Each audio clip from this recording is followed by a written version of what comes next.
இஸ்ரேலுக்கும் ஈரானுக்கும் இடையில நடந்த போர்ல பாத்தீங்கன்னா அமெரிக்கா தலையிட்டாங்க. இந்த தலையிட்டு இஸ்ரேல்ல இருந்த 3 அணு செறிவூட்டு மையங்களை அழிச்சதா ஒரு தகவலை சொன்னாங்க.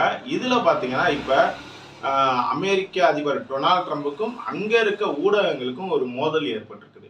என்னன்னு பார்த்தோம்னா, இஸ்ரேல் ஈரான் இடையிலான போர்ல பாத்தீங்கன்னா தொடர்ந்து தாக்குதல் இரு நாடுகளும் ஏவுகணைகள் வீசி தாக்குதல் நடத்திட்டு இருக்காங்க. திடீர்னு இஸ்ரேலுக்கு ஆதரவா அமெரிக்காவும் என்ன பண்ணாங்கன்னா, ஈரான்ல இருக்கிற 3 அணு செறிவூட்டு மையங்களை குறிவைத்து தாக்குதல் நடத்தினாங்க.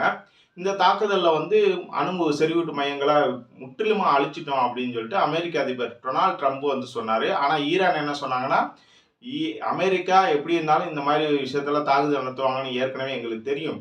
அப்படிங்கறனால நாங்க கடந்த பிப்ரவரி மாதமே அந்த அணு செறிவூட்டு மையங்கள்ல இருந்த யுரேனியங்களை என்ன பண்றோம், இடமாற்றம் செஞ்சிட்டோம், விஞ்ஞானிகளையும் இடமாற்றம் செஞ்சிட்டோம் அப்படிங்கிற மாதிரி ஒரு கருத்தை ஈரான் வெளியிட்டு இருந்தது.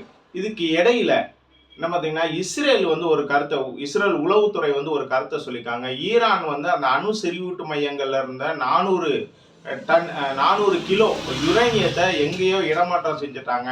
அந்த யுரேனியத்தை வச்சு 10 அணுகுண்டுகளை தயாரிக்கலாம். இது பயங்கரவாத நடவடிக்கைகளுக்கு ரொம்ப ஊக்குவிப்பா இருக்கும். அதனால அதை தடுத்து நிறுத்தணும். அமெரிக்காவோட தாக்குதல்ல அந்த யுரேனியம் கிடங்கு அழிக்கப்பட்டதா தெரியல, அது ஏதோ தவறா நடந்திருக்கு அப்படிங்கிற மாதிரி ஒரு விஷயத்த ஈரான் கருத்தை கிட்டத்தட்ட உறுதி செய்யற மாதிரி இஸ்ரேல் உளவுத்துறையும் சொல்லியிருக்காங்க.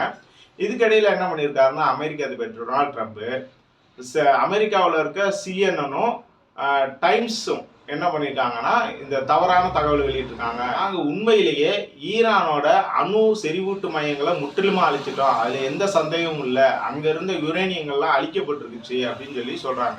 ஆனா அதை அமெரிக்க ஊடகங்களும் சரி இஸ்ரேலும் நம்ப தயாரில்ல. அதே கருத்தை என்ன பண்ணிருக்காங்கன்னா, ஈரானிய என்ன சொல்லியிருக்காங்கன்னா, நாங்க ஏற்கனவே யுரேனியங்களை இடமாத்திட்டோம், அங்க இருந்த அணு செறிவூட்டு மையங்கள்ல இருந்த தளவாடங்கள் எல்லாத்தையும் இடமாற்றம் செஞ்சுட்டோங்கிறனால எங்களுக்கெல்லாம் உண்மையிலேயே எந்த பாதிப்புமே இல்லை அப்படின்னு சொல்றாங்க. இப்போ உண்மையிலேயே யார் சொல்ற கருத்து சரியா இருக்கும் அப்படிங்கறத நீங்க என்ன நினைக்கிறீங்க? கமெண்ட்ல சொல்லுங்க.